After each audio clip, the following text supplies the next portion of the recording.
Good afternoon, everyone. My name is Michael Kugelman. I'm the Senior Program Associate for South Asia with the Wilson Center's Asia program. Thank you all for coming today.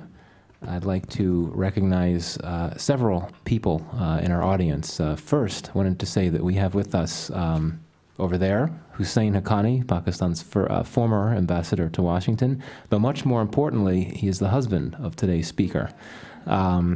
I'd also like to recognize our audience at CENTCOM in Tampa, which is watching us via video hookup. This monitor here is literally right in front of us, so in some ways you guys have the best seat in the house.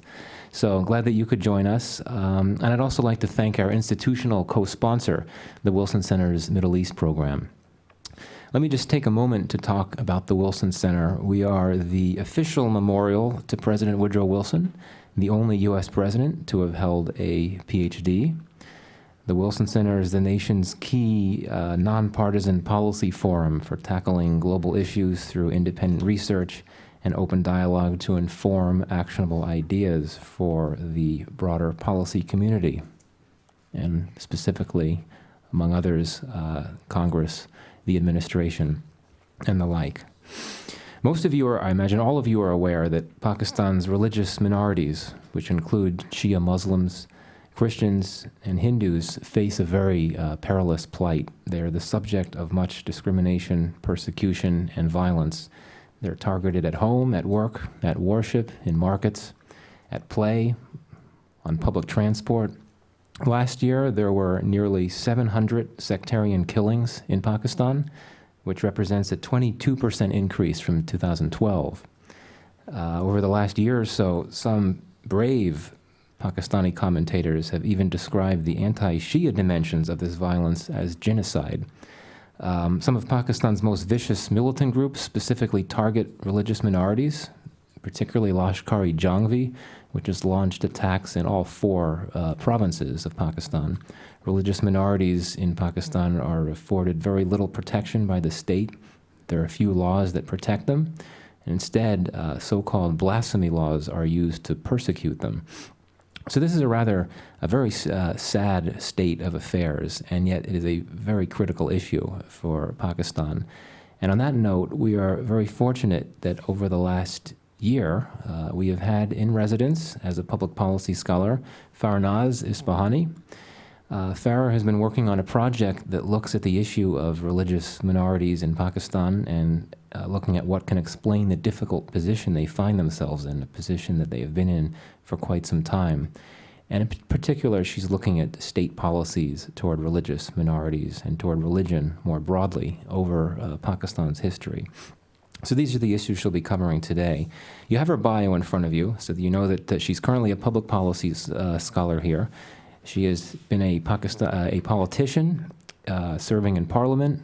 She's also been a media advisor to the president of Pakistan. When she was in parliament, she focused on issues of terrorism, human rights, minority rights, and U.S.-Pakistan relations. And earlier in her career, she was a journalist. Her last position in journalism was executive producer and managing editor of VOA's Urdu TV. And she's also worked for several U.S. outlets, including CNN, ABC News, and MSNBC.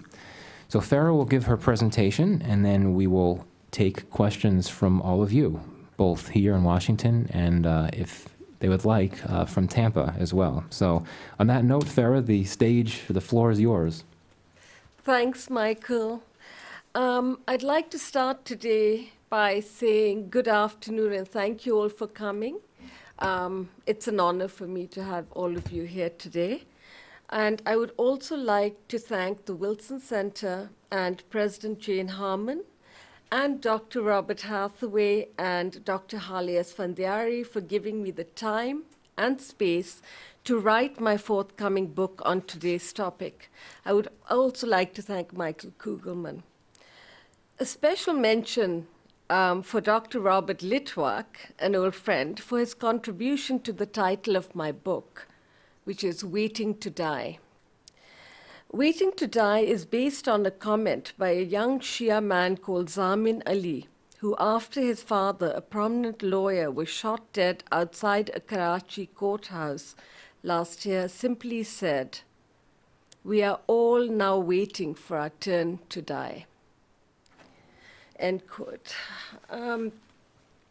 My book is an attempt, and I believe it may be the first attempt, to look at Pakistan's state and government policies and those of its military, civilian, and religious leaders towards all religious minorities in Pakistan, Muslim minorities like Shias and Ahmadis, and non-Muslim minorities like the Hindus and the Sikhs and Parsis and others.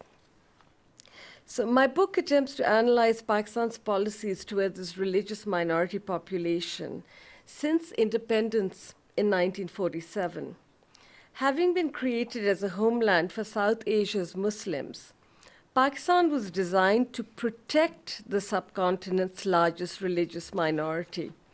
But soon after independence, religious as well as some political leaders declared the objective of Pakistan's creation to be the setting up of an Islamic state.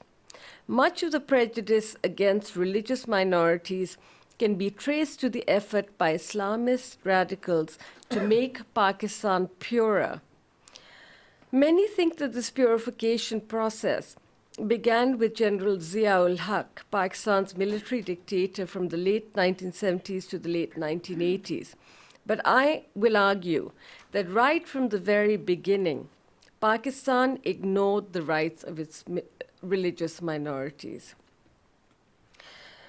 According to the Independent Human Rights Commission of Pakistan's director, and I have a new slide up now, Ayub Rahman, he calls it the virus of intolerance that has infested the Pakistani people's minds.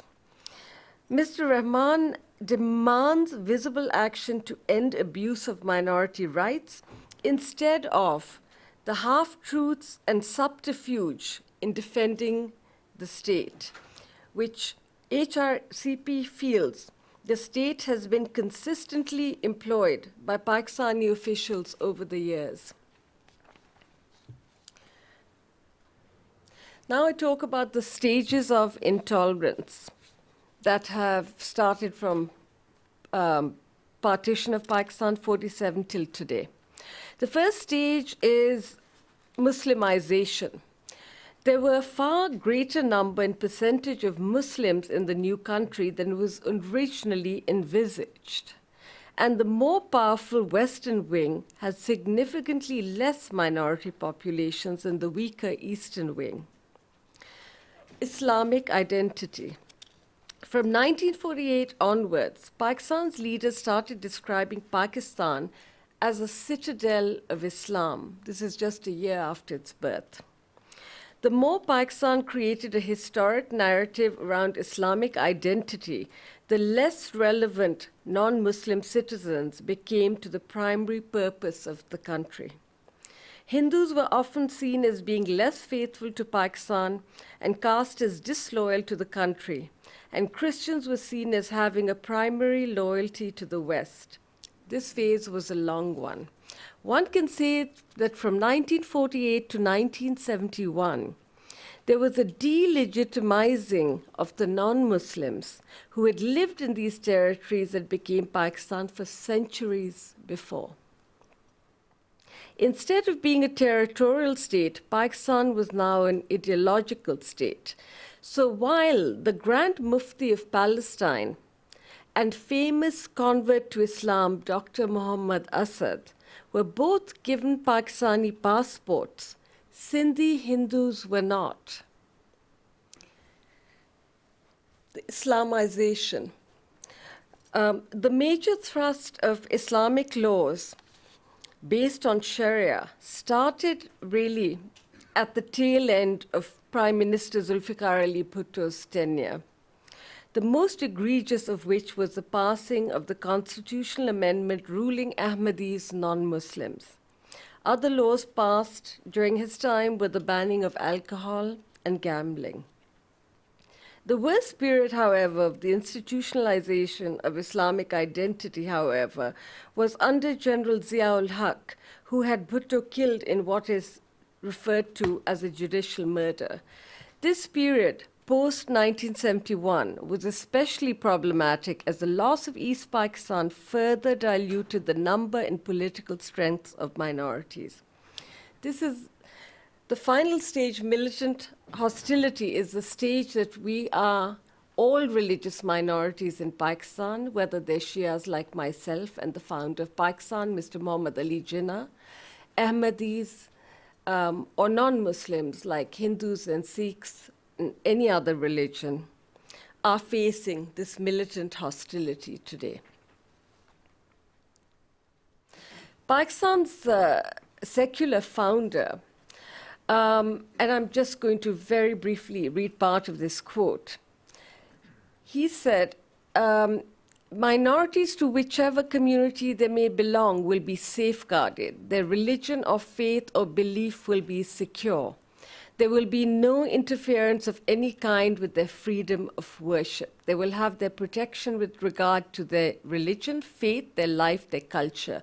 They will be, in all respects, the citizens of Pakistan without any distinction of caste and creed.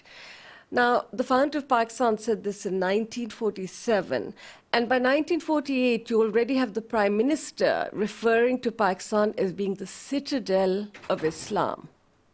What went wrong? On the eve of independence, Mr. Jinnah said something that I found very interesting. He said, over time, Pakistan and Pakistanis would find that Hindus would cease to be Hindus, Muslims would cease to be Muslims, not in the religious sense, because that is a personal faith of each individual, but in the political sense as citizens of the state. Those who see a vision of a more pluralistic and democratic Pakistan look to the vision of our founder as being the kind of direction we want to wrest our country back from the militants and sectarian murderers and bring the country back in line with Mr. Jinnah's vision. Mr. Jinnah's cabinet, if you just look at it, he himself was a Shia Muslim. His prime minister was a Sunni Muslim. There was a Shia, there was a Hindu, and Sir Zafrullah Khan, the Minister of State for Foreign Affairs, was an Ahmadi. So while the founder has an Ahmadi in his first cabinet, we go on to see Ahmadis being declared non-Muslim. So my belief in my thesis throughout is, had Mr. Jinnah lived through the formation of the first constitution of Pakistan, Pakistan might have been a radically different country. Historical trends in minority populations. If you look at these population figures for Pakistan's minority populations, before partition, 1941, and after partition in 1951, you can see the drastic drop in numbers. Because of that, there was no longer any political capital or advantage in West Pakistan to stand up for non-Muslims. The only strong voices for non-Muslims came from East Pakistan. And after 71 and the formation of Bangladesh, those voices were also lost. The exodus of minorities continues. The UN's refugee agency, UNHCR, reports an increase in asylum seekers arriving from Pakistan to 1489 last year, up from just 102 in 2012. Most are Christians or members of the Ahmadiyya. Okay, so where does all of this, the citadel of Islam, start getting formalized and institutionalized so that laws now are going to start discriminating and making minorities lesser citizens? In 1949, you see the Objectives Resolution. It was tabled by Prime Minister Liaquat Ali Khan, And it declared that the Muslims of Pakistan shall be enabled individually and collectively to order their lives in accordance with the teachings and requirements of Islam as set out in the Holy Quran and Sunnah. It laid the foundations of an Islamic state, and it promised protection of minority rights according to Islam. So this really opened the door for a very, I would say, a very regressive interpretation of Islam. The reactions to this objectives resolution, although it was passed by the members of the Constituent Assembly, one of the most leading secular figures in the Muslim League, which was the party in power, Mr. Hussain Shahid Sohrawardi, said, "A time will come when this state will destroy itself. If Pakistan eliminates non-Muslims from its folds and forms a Muslim state, Islam will be destroyed in Pakistan." The head of the opposition, the leader of the opposition at that time, who was a Hindu, said, "In my conception of state, where people of different religions live, there's no place for religion in the state. Its position must be neutral, no bias for any religion." We have now seen the first effort to institutionalize and what comes after the objectives resolution. Maulana Maududi, who founded the Jamaat-e-Islami in 1941 in undivided India, initially opposed the Pakistan movement as he wanted a pure Islamic state. Maududi said that Islam leaves no room of human legislation in an Islamic state. The only function left for Muslims lies in their observance of the God-made law. So Mr. Maulana Maududi, who did not stand for and support Pakistan, welcomes the objectives resolution as an opening up towards an Islamic state. 1953, you see the first push by the Islamists for the Islamization of Pakistan in the shape of the anti-Ahmadiyya movement. The Islamists felt they had to decide who is a Muslim before going on to implement Islamic law and making a distinction between Muslims and non-Muslims. The 1953 Munir Commission report, Justice Munir, who was a Supreme Court judge, was tasked to conduct an inquiry into the anti-Ahmadi riots. And he and his commission found certain things. He said, first, the objective resolution is vague. Secondly, no two clerics who were interviewed, and hundreds were, agreed on the fundamental of who is a Muslim and what is a Muslim state. So as early as 1953, no cleric is agreeing. So this whole concept of this Islamic state is fuzzy. The objective resolution is fuzzy. The religious clerics are all sort of at loggerheads. And the commission also found the Muslim League, the leading party of that time, and its officials complicit, which you can read on the last slide. The Munir Commission also asked religious scholars their view on the treatment of religious minorities. Not a single scholar or Islamist leader agreed that the Universal Declaration of Human Rights should be the basis of Pakistan government policy.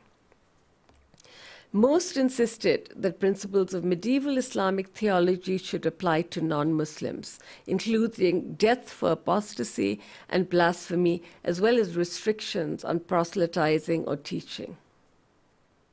All agreed that non-Muslims could not have rights equal to those of Muslims. In 1956, you see the first constitution. And as you see, the name of the country is changed to the Islamic Republic of Pakistan, and also that it reflects the objective resolution. Now we come to military dictator General Ayub Khan's era. And he viewed Islam as a critical source of national unity. But he was fairly progressive in his personal views of life, but hoped to pursue a more progressive approach to Islam. In 662 now, we see the second constitution. Again, we see the objectives resolution, and you see that the president still has to be a Muslim. And basically, the Advisory Council of the Islamic Ideology was formed to make recommendations on legislation in light of the Quran and Hadith. So now you've created a committee that's going to advise on laws in the parliament about whether they're Sharia compliant. With the Ayub Khan, his major outlook in terms of ethnicities and religious minorities was mainly focused on the Bengalis and Hindus. And he thought both of them were the biggest challenges to Pakistan. He conflated the two to create and preach an anti-Hindu worldview. He said, Bengalis wish to isolate themselves and revert to Hindu language and culture. And further, God has been very unkind to us in giving the sort of neighbors and compatriots we have. Could not think of a worse combination, Hindus and Bengalis.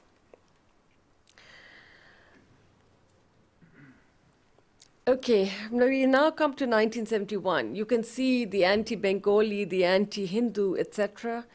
You have, in 71, you have India, well, you have first Pakistan and East Pakistan and West Pakistan splitting up. The Pakistan army launches an operation which targeted Bengali Hindus, and it was a brutal campaign. And militias from the Jamaat-e-Islami, the religious party of Maududi, sided with the Pakistani military in attacking East Pakistanis.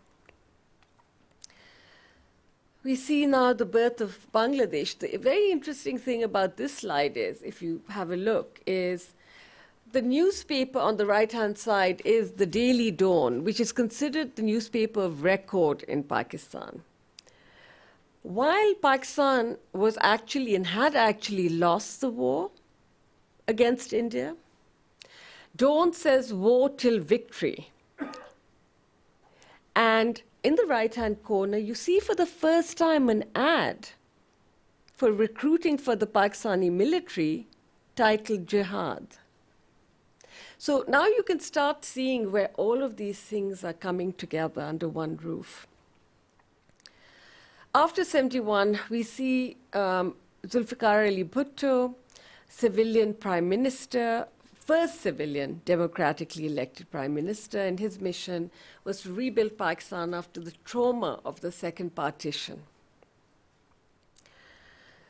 73, you see Mr. Bhutto bring out the third constitution, which contains soft Islamization within it, and also the country's name remains the Islamic Republic of Pakistan. And following that, also during Mr. Bhutto's time, you see the second major anti-Ahmadi riots. So these started in 74, and by the time the riots ended, numerous Ahmadi mosques had been destroyed, property damaged, and their businesses boycotted. It was the biggest damage was the loss of life and mass massacres of the Ahmadis. How does the government of the time respond to this? They bring a constitutional amendment against the Ahmadis, declaring them as non-Muslim. So instead of standing up for people who were massacred by the mobs, the government decides to classify them as non-Muslims. Then you see in 77, General Zia-ul-Haq overthrows Mr. Bhutto's government in Pakistan's second military coup, though he's Pakistan's third military dictator. And Zia's is the hard Islamization. Elections are postponed, and he stays in power till 1988. And he says Pakistan and Islam are the names of one and the same thing. Any idea or action contrary would mean hitting at the very roots of the ideology of Pakistan. Islamic penal codes start under General Zia. He passes multiple laws that Islamize Pakistan. And the curriculum for schools radically was altered to impart more Islamic knowledge. In 1979, you see the Hudud Ordinance, and women and minorities bore the brunt of these laws. 1980, you see the Zakat laws, where the Shias in Pakistan refused to pay these Zakat laws, which were enforced by Zia. And you then see for the first time this anti-Shia militia called the Sipah-e-Saba created to demand declaring Shias and non-Muslims. So first went the Ahmadis. And now you have, in 1980, a militant group which has seen having roots of funding, etc., within the Pakistani military, calling for the declaration of Shias and non-Muslims. 1982, General Zia's blasphemy laws, and blaspheming against the Prophet became punishable by death. Pakistan has the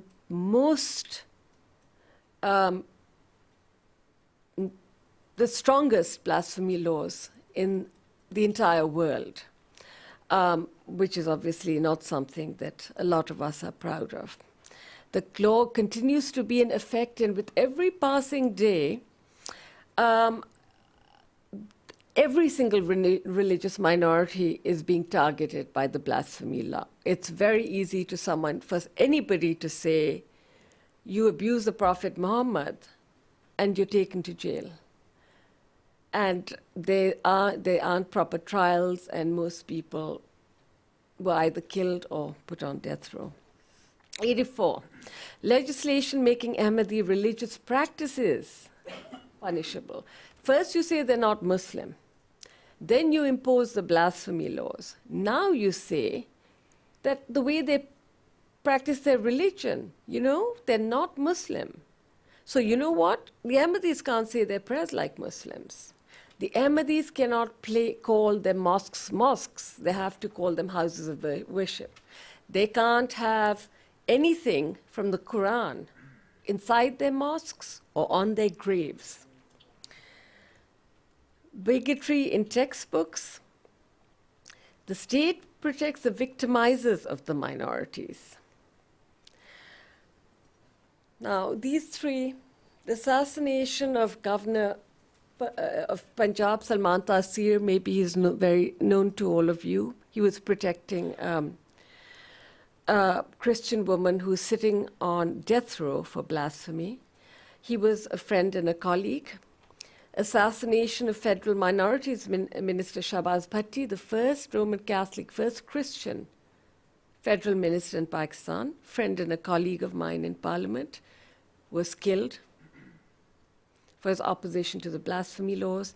And just a few weeks ago, on May 8th, Rashid Rahman, a prominent human rights lawyer, was killed for taking the case of a blasphemy victim. Okay, these last elections in 2013, we see for the first time the United Religious Front formed. This is a front of religious parties whose manifesto says all high offices of the state, including the president, prime minister, chief justice, and chiefs of army staff, will also be held by Sunni Muslim men. Now, women are gone.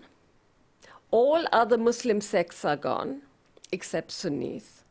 And so basically, you've weeded out all your pluralism.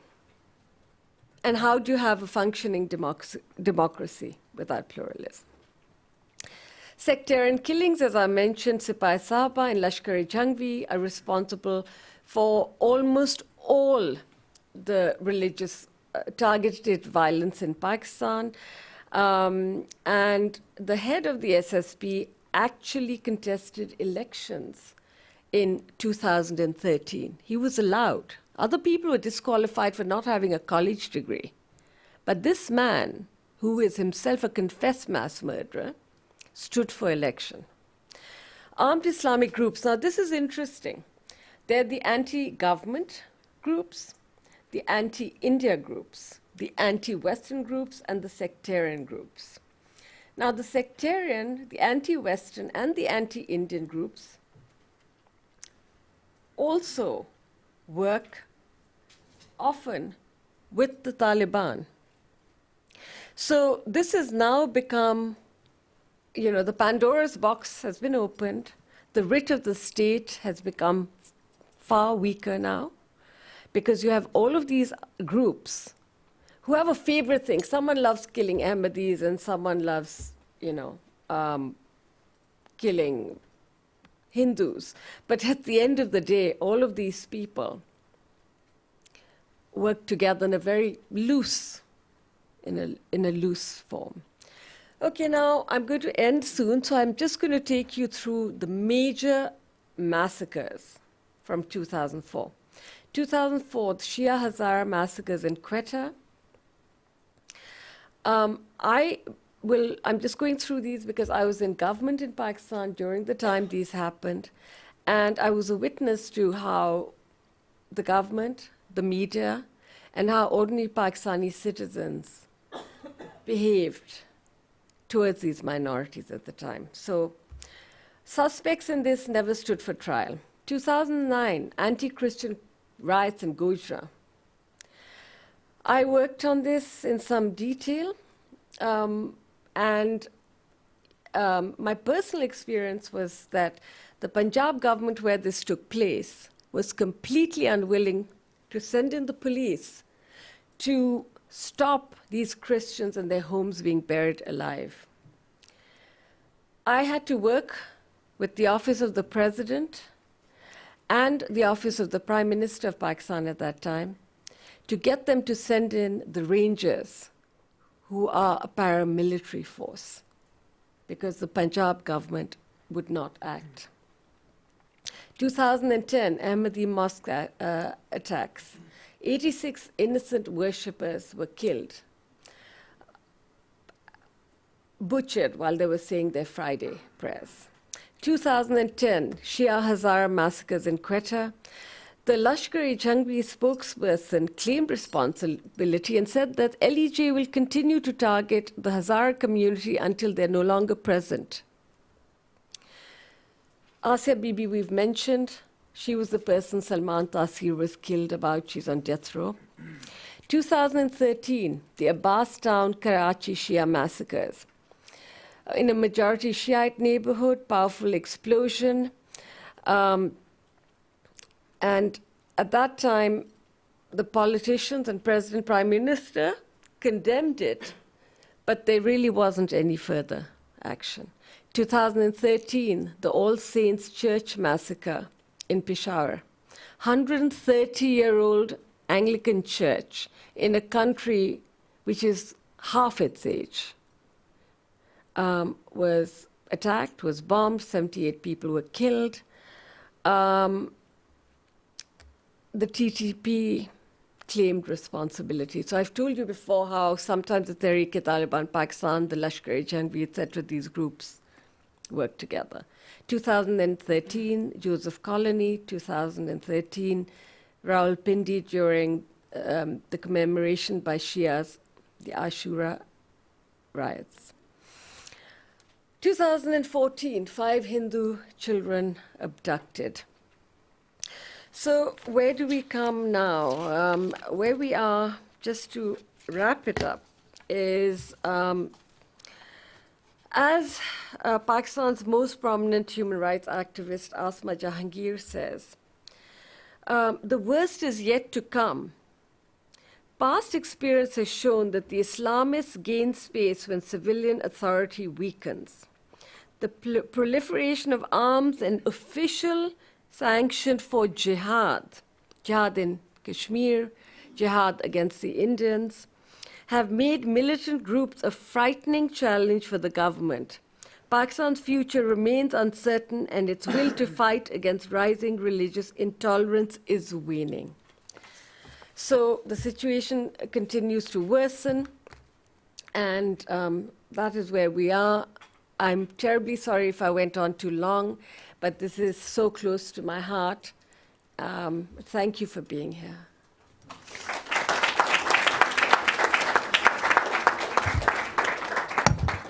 Well, thank you, Farah, for what was a very sobering and ultimately a very depressing, predictably, presentation. I think the important takeaway here is that this is a story that goes back decades. I think there's a tendency in some quarters to see this increasing rash of attacks on religious minorities and to assume that this is a recent phenomenon, but clearly it's not, as you've described very well. The drivers have been in force for a number of years.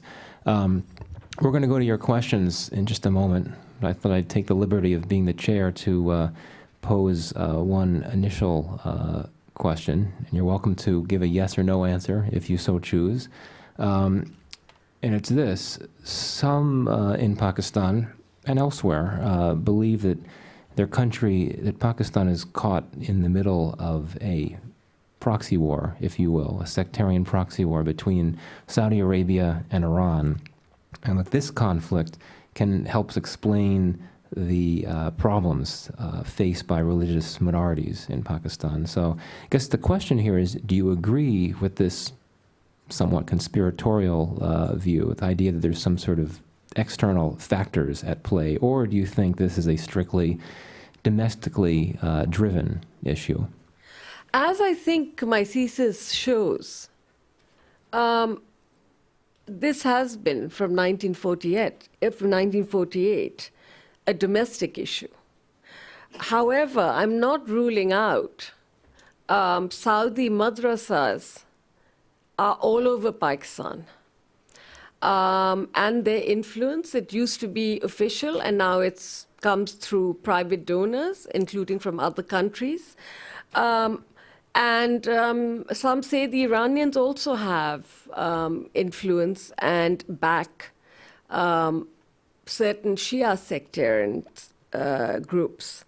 But that going on, I cannot agree that this has been caused by them, because the Iranians and Saudis, that's a much more recent phenomenon.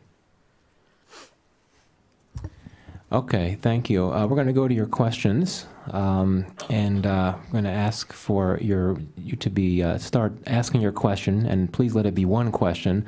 Only after the microphone reaches you. We have our audience in Tampa and also our internet audience. We're being webcasted. So wait until the microphone gets to you, and please give your name and affiliation. First question is going to be over here. Thank you, Michael. Bob Hathaway here at the center.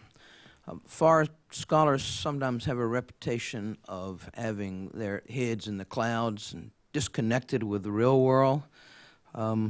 You have put the lie to that. I cannot imagine a more timely and important topic, and we've been immensely pleased and privileged to have you with us for this past year. We don't think we want to let you go, though you tell us you're leaving anyway, but I want to say how wonderful it's been to be with you. And I think this presentation today simply underscores why we've enjoyed having you here, and equally important, why we're pleased to be supporting your research on this topic. Michael said one question. I'm going to put two on the table, and I'm going to let you choose which one to ask. You're so fair. There's a whole bunch of big questions here, but two that immediately jump out is why and what is to be done.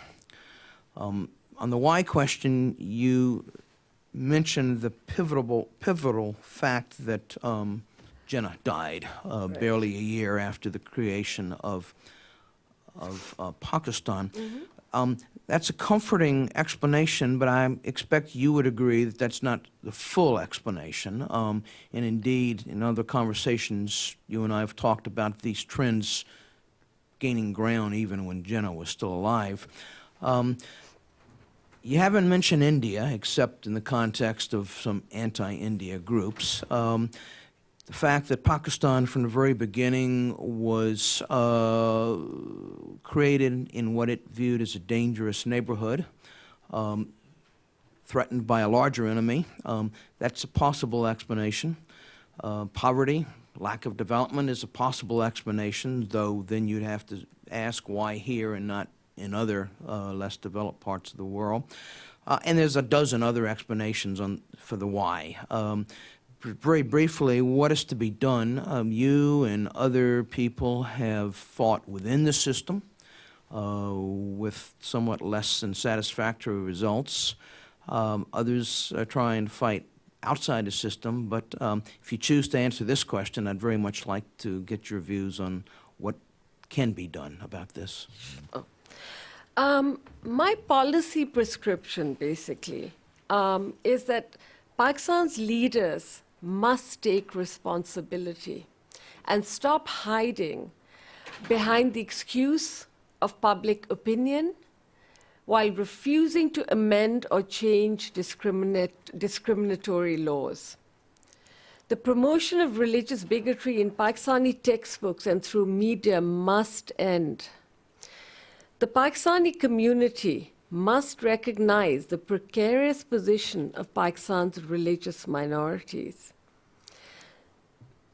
Now, that is what I think that the Pakistani state must do. And I think the military and civilians have to work together now. Even though the writ of the state is weaker today in Pakistan than it's ever been, there's still a possibility now. If the military and the civilians stop their petty infighting and get together and have the guts to tell the Pakistani public what is actually tearing the country apart. It's not India. I'm not saying there isn't a presence of India in Balochistan, but very frankly, India is moving forward.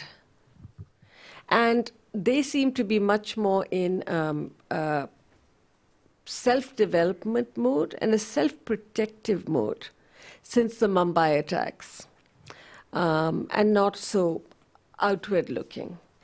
So my prescription, policy prescription, is, that the leaders have to take responsibility now and stop planting shows on the media and stop getting these people out like they did for the anti-Ahmadi riots, etc. And, project this and then say to the rest of the world, what can we do? It's public opinion. As you see from the textbooks and everything that's gone before, it was the laws, it was the textbooks, it was the leadership that created this public opinion. So, no, I think Pakistanis have to look internally. It's time to pull ourselves up by our bootstraps. I've had enough of this blaming other people. This is an internal Pakistani conversation. Okay, question, Stanley. Yep, yes. Stanley Kober, you mentioned Salman Taseer. He was killed by his bodyguard. According to the stories I saw, he told the other bodyguards what he intended to do. They let him do it. They let him reload. Bodyguards are vetted. They have to go through security clearance. They are monitored.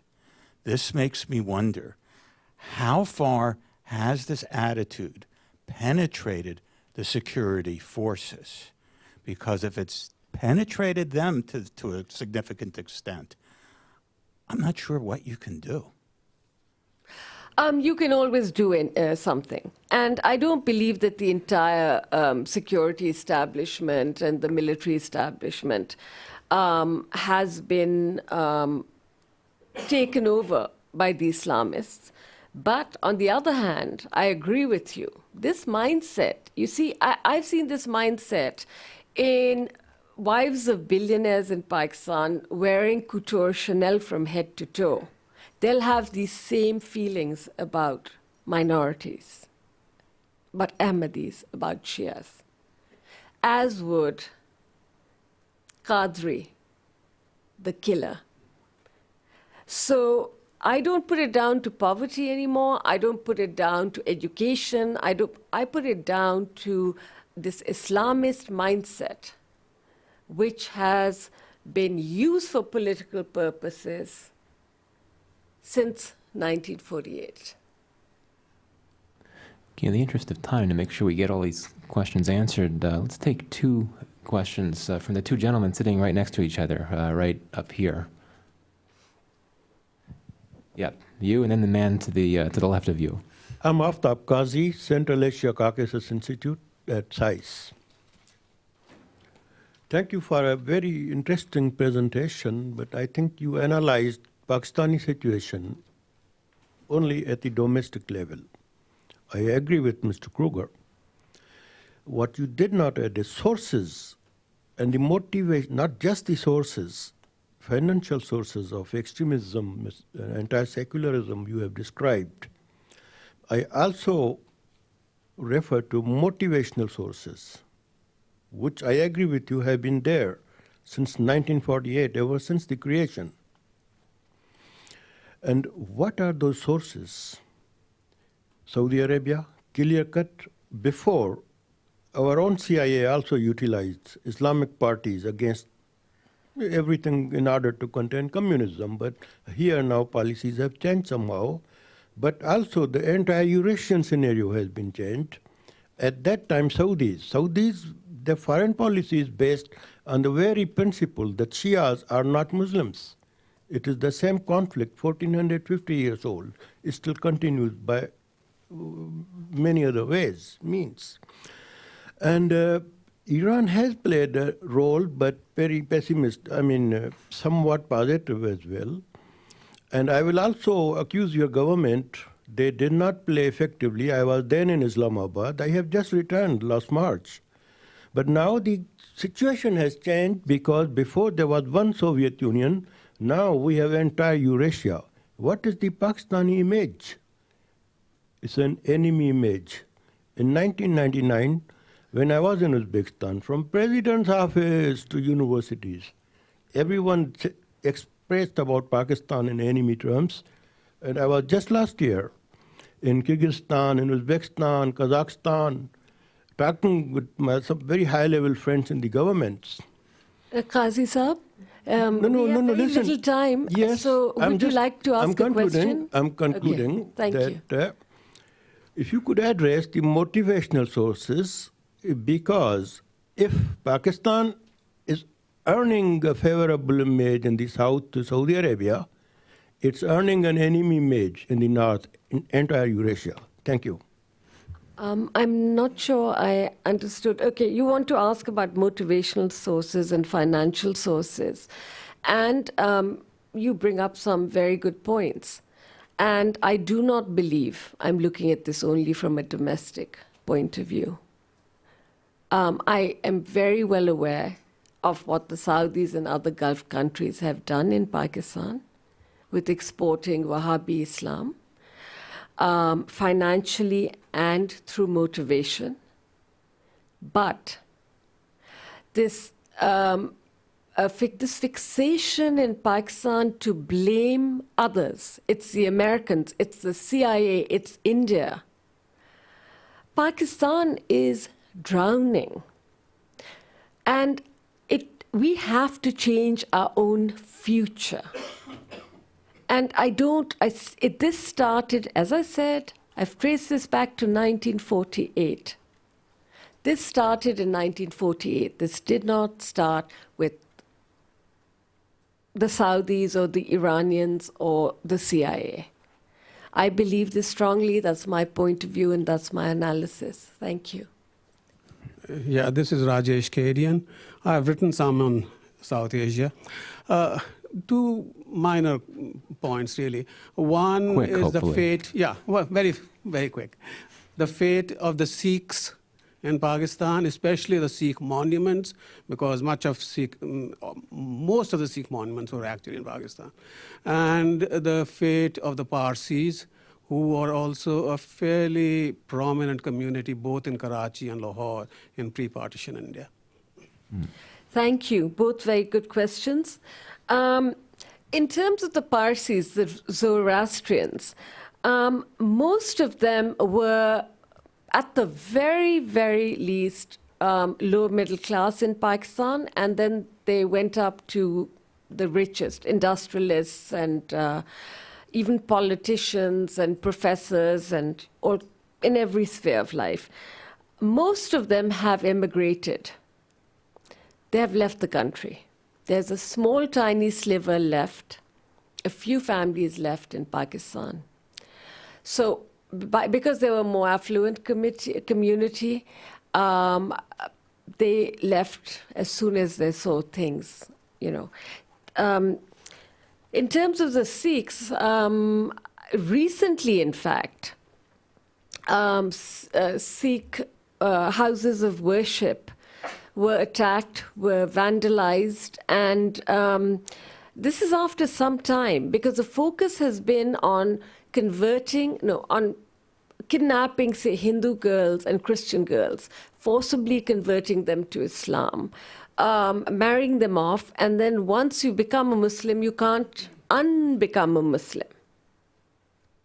That's liable to being killed.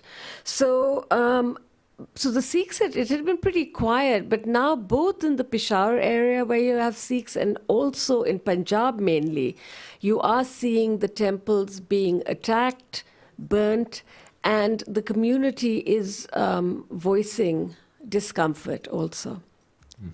Okay, question right here, and then we'll move to the other side of the room. Hi, I'm Whitney Popp, and I'm an intern at the Sindhi American Political Action Committee.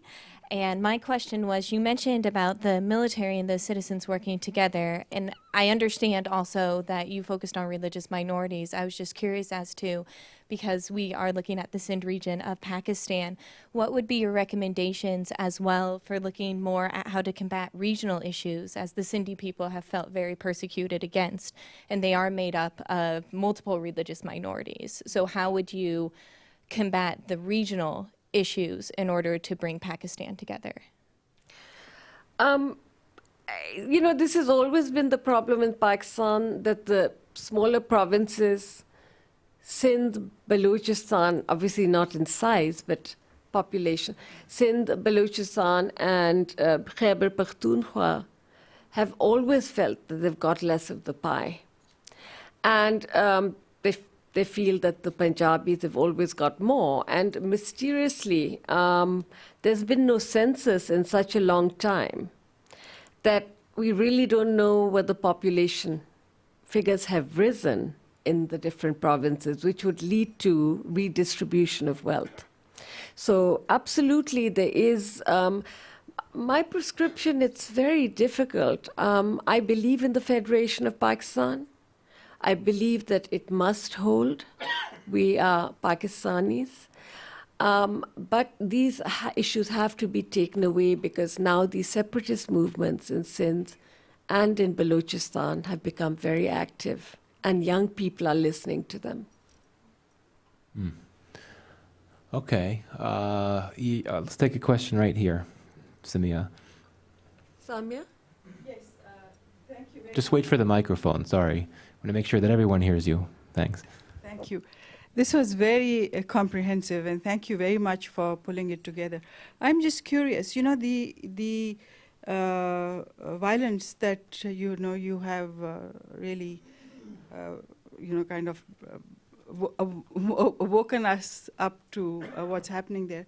It happened, a lot of it in the past 5 years happened under a civilian government. So I'm curious, and taking advantage of you being here as insider in the government also, what in your view was the reason that the Punjab government couldn't act to stop the killing? No, yeah, go ahead. Or in these incidents that happened, including the, the massacre in Quetta, the Hazara massacre, and the people sat with the corpses Yes. outside for 3 days. It was a very horrible experience for all of us. What stopped the state from stepping in and doing something? I'm very curious about that. Thank you. There haven't been more. There is an escalation, but during the time of General Musharraf, in military dictatorships, you don't see the kind of news that you do in a civilian government. There was not a single case of the federal government going after journalists, the civilian government going after journalists. There were incidents of the intelligence agencies going after journalists and other people going after journalists, right? Salim Shahzad was killed, etc., etc. So, number one, transparency. Number two, Musharraf and bringing in the opening up of the television media. We now have over 20 Islamic television channels in Pakistan. That's just the Islamic. So you can imagine how many TV channels we have. They're all hungry for news and visuals. So these kinds of stories are stories they like to cover. The dead bodies lying for 3 days. When you ask about why no one took responsibility, I would say two reasons. For example, Salman Taseer stood up, he was killed. Shahbaz Bhatti stood up, he was killed. Recently, you see the human rights defender, lawyer, Rashid Rahman, he was killed. And we see this constantly. There's been a great intimidation on society by these sectarian groups. I myself have a Lashkar-e-Jhangvi death threat because I'm a Shia and I'm vocal. So that is one of the things. The other, though, I have to say, I don't forgive either under the military dictatorships or under civilian government. This is a culture of impunity and it's a culture of appeasement. I believe politicians, no matter what the risks, are elected to do the right thing. And when dead bodies are lying in the streets of Quetta for day in and day out, and their families are sitting in the freezing cold and no one goes, and this hasn't just happened once, or the Punjab government refuses to send the police in when poor Christians are being burnt alive. So there's an absolute hesitancy, a fear of these groups by the leadership. They don't want to die. They want to be quiet and stay in power. And that is why you see. So the escalation is happening. And, but on the other hand, the transparency in all of these things have made a big difference, I think. Let me invite our CENTCOM audience. Do any of you have a question that you'd like to ask? Hi, yeah, Ashley at US CENTCOM.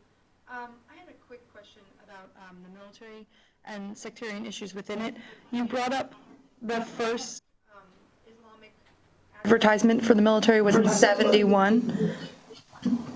However, what advertisements are there now that kind of bring the youth that are a little bit more radicalized into the military, and are they leaning towards a more,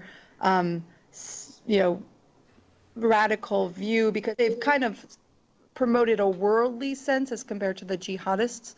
So I'm wondering what's going on now. Thank you. Firstly, I don't believe that was the first ad ever. I said that was the first ad with the word jihad in its title, recruiting for the Pakistan military. Secondly, I don't think that the military in Pakistan is deliberately recruiting Islamists. It is like something is in the groundwater, like I gave the example before.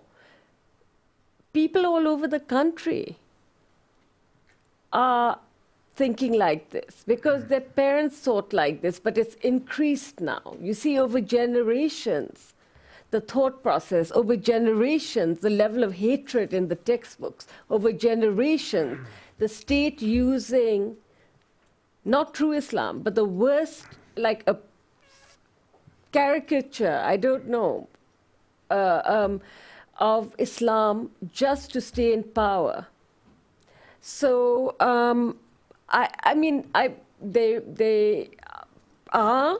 there has been penetration of the Pakistan military, but so has there been in the bureaucracy, in political parties, in social life, in educational facilities, etc. So I see it all over Pakistan. Farah, let me ask you a question about public opinion. We've been hearing plenty about policies, state policies, what the security establishment thinks. Pakistani people are so often correctly referred to as resilient, resourceful, entrepreneurial.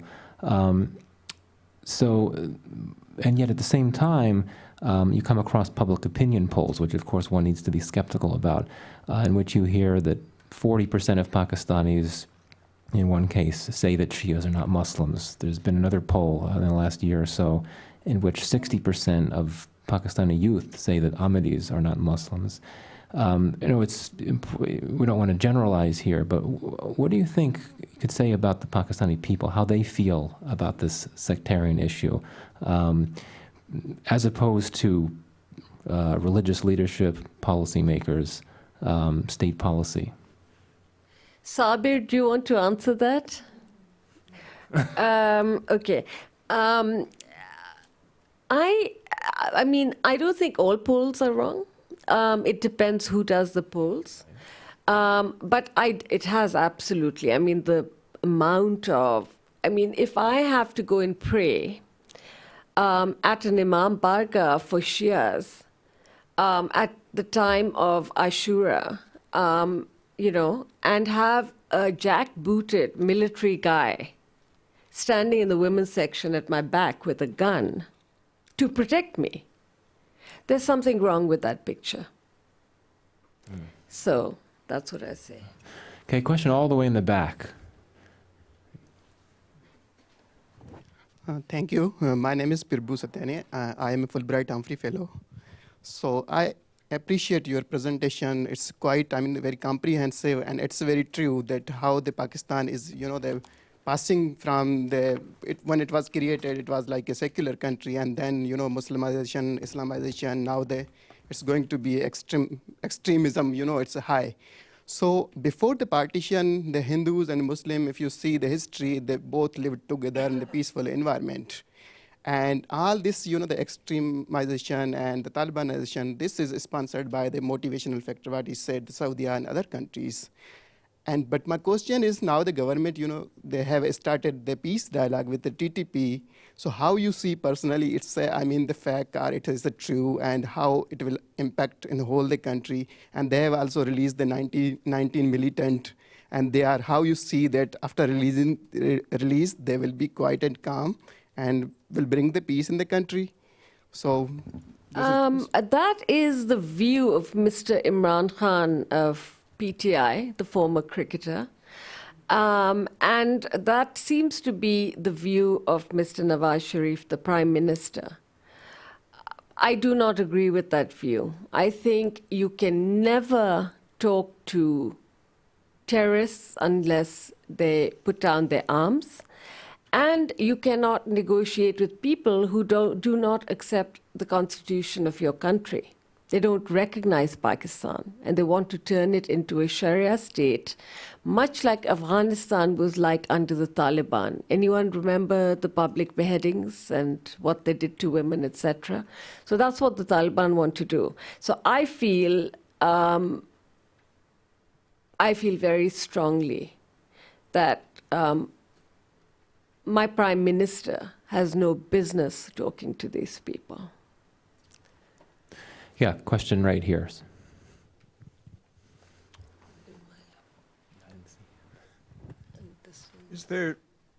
Thank you for your presentation. Is there any significant political or civic or media force speaking out or acting in some way to try to counter this trend of violence against minorities? There are people in Pakistan who are absolutely committed, not just to the protection of minorities and to have a fair constitution, but overall to having a real democracy. Because in a real democracy, you wouldn't have constitutions like this, because every citizen has to be equal. But I also think it's very important that the United States and the rest of the world must make aid contingent on the upholding of the rights of religious minorities. The United States is, or was, a beacon in the world for these values. And yet it funds people who then use it to arm the jihadi groups who do the Mumbai massacre, who are killing Ahmadis in their mosques, who are killing Christians at worship. So I believe that the US government and Congress must be very clear about having a common moral ethic with governments it gives money to. It cannot just be strategic. Individuals within Pakistan, and this is for us to do, must be subjected to due process. Our court system has to get better, right? But it is also very important for the US and the international community to bring sanctions against individuals and groups which perpetrate terrorism. We can't have any more Osama bin Laden. You're the US ally, you're getting Kerry Lugar money, your military is getting money, and suddenly Osama bin Laden's found. Suddenly you see this American military person who was held by the Haqqani network on Pakistani soil. This has happened in the last week. So these things have got to change. My country and my leadership has to decide to put Pakistan first. Okay, we're going to take two more questions. First one right here and then over here. Thank you. Farah, that was excellent. And by the way, I'm Bill Milam, a senior scholar here at the Wilson Center, and I work on some of the same things Farah does. That was an excellent presentation. And by the way, I'd like to say, is Bob still here? Yes. Yeah, he's still here. Yes. I'd like to echo what he said. It's been a real pleasure to have you here. We're sorry to see you leave. Now, my question is, I think it's just a small question, I guess.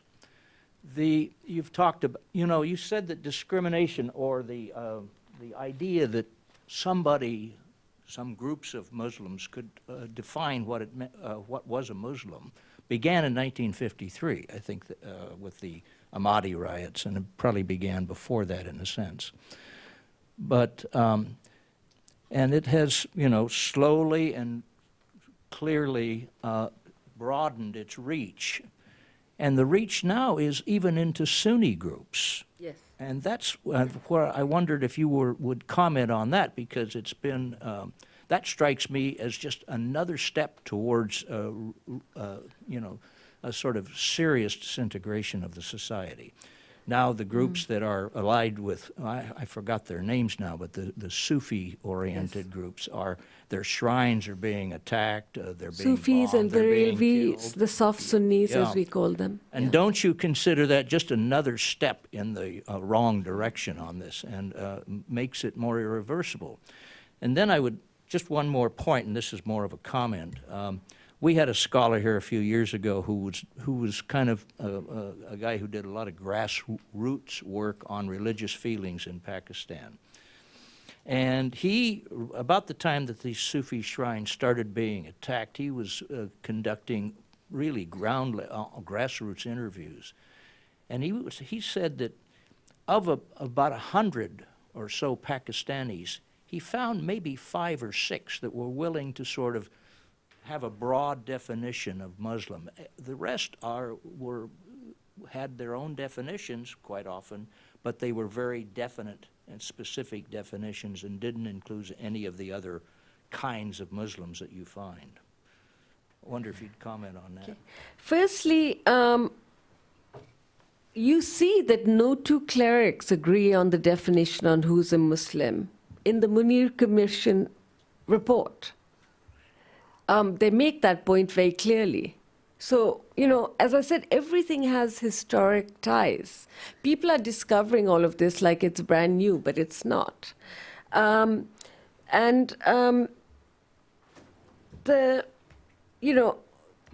Whether, as I call them, or we call them, the soft Sunnis, the Barelvis, who are shrine-going people, the shrines in Sindh in particular, you had Muslims, you had Hindus, you had Christians, all going to the same shrine. And the shrine could have been a Muslim saint, the shrine could have been devoted to a Hindu deity.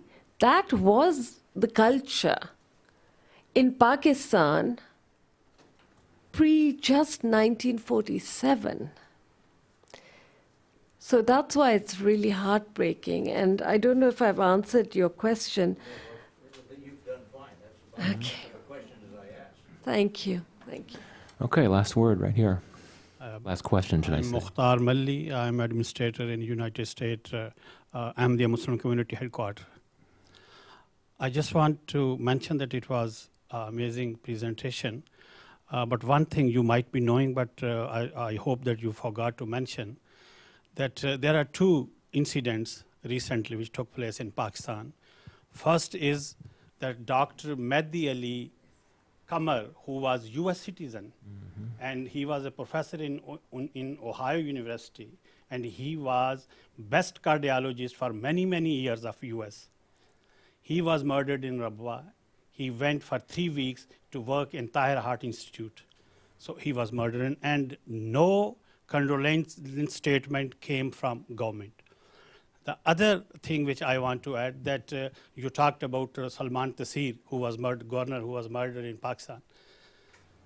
Somebody sent me a picture yesterday that the person who was kissing Qadri when Qadri came to appear before a court, he was an advocate, he was an attorney in Islamabad with many other attorneys. He is elevated as judge of Islamabad High Court. So what can I say and what can you say about Pakistan? I apologize for, I thought I had cut my presentation. My condolences to you and your entire community for Dr. Mehdi Ali. The fact that this very eminent cardiologist, built this clinic, went back on his vacation time, donated his time, built the clinic to go back and help the people of Pakistan. And he was gunned down at a graveyard with his little child standing by him. And I think that has really resonated. He was buried today, and God bless his soul. But this kind of thing has almost, what's happened is some cases get more attention, but it's happening every single day. And they're targeted killings. They're not all suicide blasts and, you don't know who you're blowing up. They're saying those are Shia doctors. They want to wipe out the middle class of these communities. So what's happening now is the poorest of the poor can't escape. All those who can't escape are there. But the ones who can get out, like Dr. Mehdi Ali, came abroad, made a, and the same politicians who not one of them condemned this incident. Not one of them. Yet, many of Pakistan's politicians have had the best cardiologists on earth, known they've been Ahmadi Muslims, and been fine with it. So it's a very, very heartbreaking state of affairs. Well, we're going to need to end, and I'll end on the bad and the good. The bad, clearly, given how religious discrimination, persecution has effectively been institutionalized in policy, given the ferocity and the reach of sectarian militancy, I think it truly is a very glum situation, and we can only hope that it'll somehow, someday, improve. As for the good, to echo what others in the Wilson Center community here this afternoon have said, it's truly been a pleasure to have you with us over the last year, Farah. It's been a pleasure to have you as a colleague. You've been a great resource. So with that, I'd like to thank everyone for coming, those of you here in Washington and those of you in Tampa. And let's all give a round of applause for our speaker. Thank you very much. We're adjourned. Thank you, Michael. That's very sweet. Good luck as you return home. Surprised. I'm always.